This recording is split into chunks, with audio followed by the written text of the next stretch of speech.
Today is a day I've been looking forward to for a long time. Been working day and night, week upon week, to create this incredible product which I think you're going to love, and I'm so excited to finally be able to reveal it to you. And this product is all about road safety, and I know what you're thinking. Really exciting, right? Perhaps not. But wait, just bear with me for a few minutes, please, because what I have got to show you is something completely revolutionary that's going to change the way that you think about safety completely. So right now, what I want you to do is just to sit back, strap yourself in, and get ready. So let's go. First of all, I'd like you to meet Dave. He's a nice guy, Dave. He's a good guy. He works in IT, he's single, and probably like many of you, he listens to Ed Sheeran on his free time. He loves Game of Thrones, and he supports Real Madrid. Allah. But what Dave really is passionate about is his car. He loves it. It's a Toyota. And it just really excites him. What is it about this car that Dave likes so much? Well, it's a great car. It's got seat belts, head restraints, ABS, traction control, airbags, 360 camera, driver assist, lane change warning, blind spot detection, adaptive cruise, emergency brake, tire pressure monitor, parking assist, and most importantly of all, a cup holder. Now, joking apart, the most important thing about Dave's car really is that it's actually extremely safe. And what Dave loves about this car is that it gives him freedom. It's an opportunity for him to just go wherever he wants. He can just put his foot down and it's just liberty. Maybe you've enjoyed that feeling yourself sometimes, even though sometimes the reality can be a little bit different. One day, Dave is doing what he loves. He's driving down a country lane, but perhaps he's going a little bit faster than he should. And he doesn't notice coming towards him a young mother, Sarah, pushing her baby. Loses control of his car, crashes, runs over Sarah and baby, and straight into an oncoming truck. No more Sarah and baby, and unfortunately no more Dave either. What a tragedy. What's happening here? I thought his car was safe. Aren't cars meant to be getting safer? Well, it could be that one of the explanations for this is what's known as the Peltzman effect. Right, you've heard of that, haven't you? Peltz who? Well, Peltzman was an economist, and he had this interesting theory, and the theory states that as we make things safer, we change user behavior. In other words, we start to adopt greater risk. Let me put it to you another way. Imagine for a second I gave you this cup of really hot coffee. It's boiling, and I ask you to take it next door. How are you going to take that cup? Really carefully. Of course, you wouldn't want that hot water spilling and burning your hand. Now, what about if the cup were empty? Well, you'd just take it with a lot less care, wouldn't you? There's no risk. Okay, that's the theory, and you're probably thinking, this sounds great, but where's the evidence for this? In other words, show me the money. So let me show you the money. In a sport of high risk, which is parachute jumping, let's have a look at some of the statistics for that sport. What we can see here is over the last 10 years, the number of fatalities per 10 million jumps. And we can see that actually we are more or less at the same number of fatalities as we were 10 years ago. But we can also see a few interesting peaks on this line.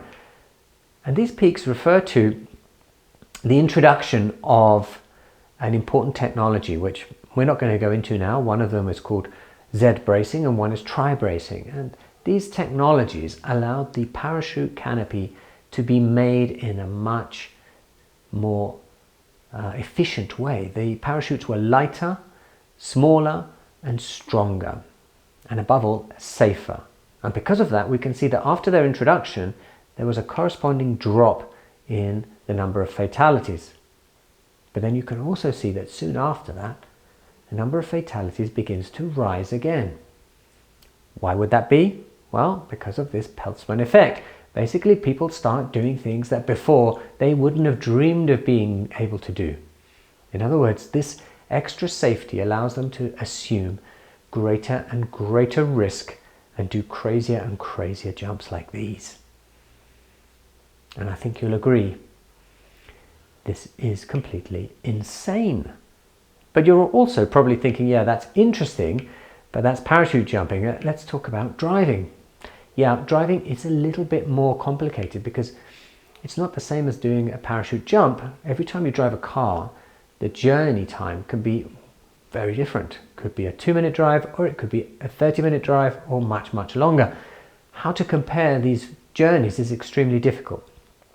But taking a more global picture, for example, in the United States, what we can see is that the number of fatalities over the last 10 years is by and large the same. In other words, it's not getting any safer. And that's despite, of course, the introduction of things like seatbelts, head restraints, ABS, traction control, airbags, 360 camera, driver assist, lane change warning, blind spot detection, adaptive cruise, emergency brake, tire pressure monitor, parking assist, and cup holders. Right, stop. I know what you're thinking at this point.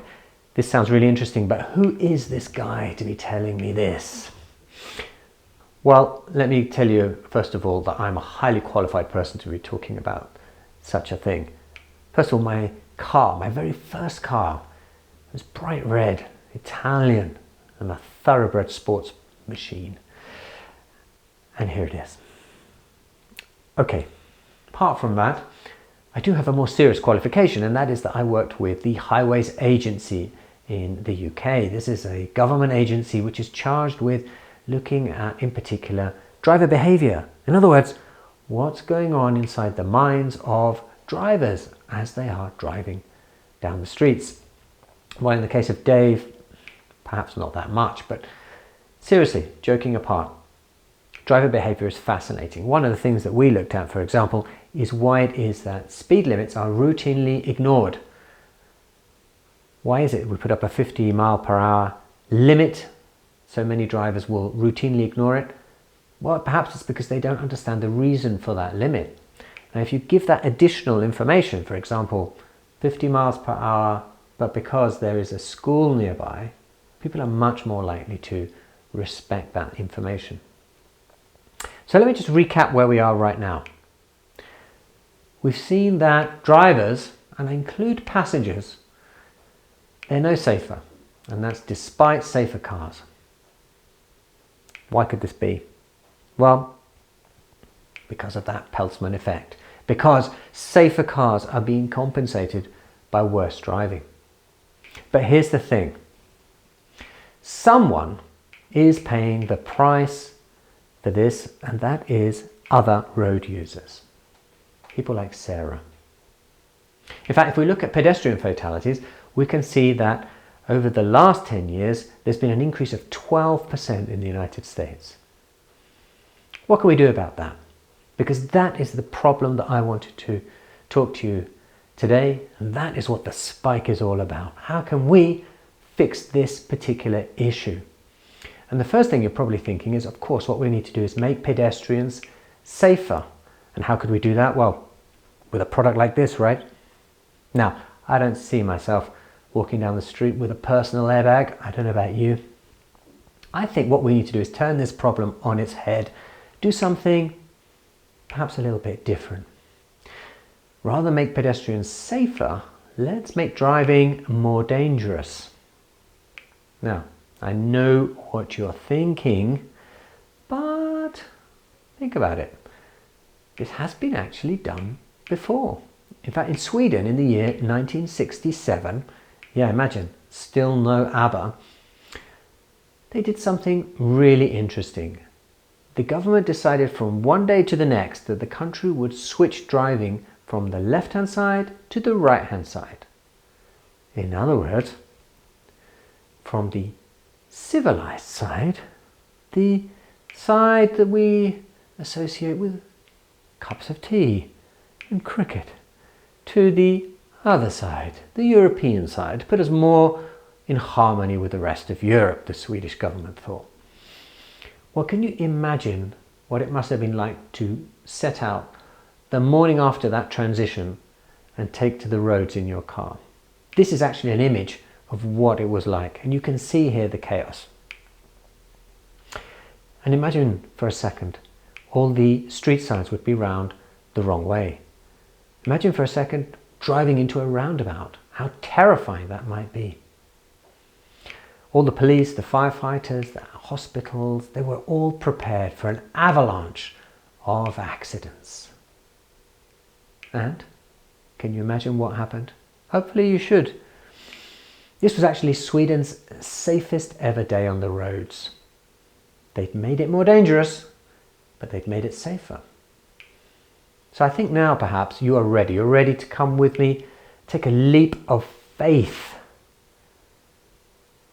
It's about time for me to show you the spike.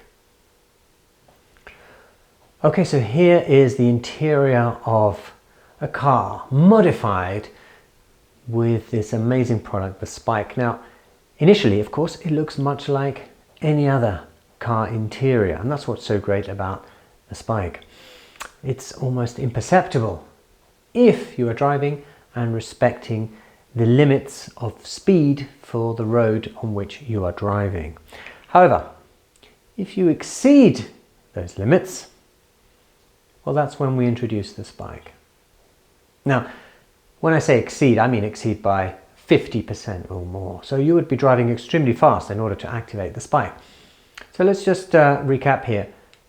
Respecting the speed limits, your dashboard looks just the same as any other car. Exceed it, however, and, well, the spike is activated.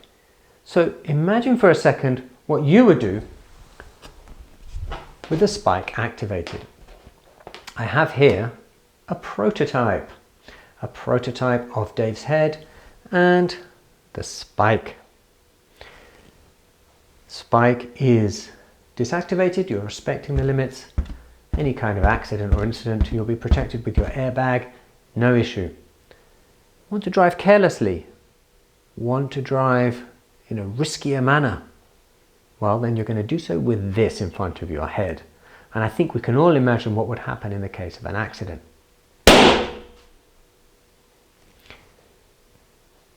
So, that's the spike. I think you'll agree we're all going to drive a lot more carefully if we have the spike in front of us. And there are a few other advantages too. Well, as I've showed you, it's cheap, it's easy to install, and it's guaranteed to save lives. And then there's that additional advantage. It's almost an evolutionary advantage.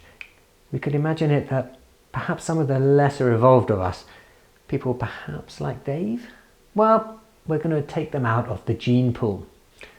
So imagine a future, imagine a world where we can still enjoy that liberty and freedom when we're behind the wheel of our car, but it's a world where also pedestrians, people like Sarah and her baby, they can walk alongside the streets and roads in safety. Thank you.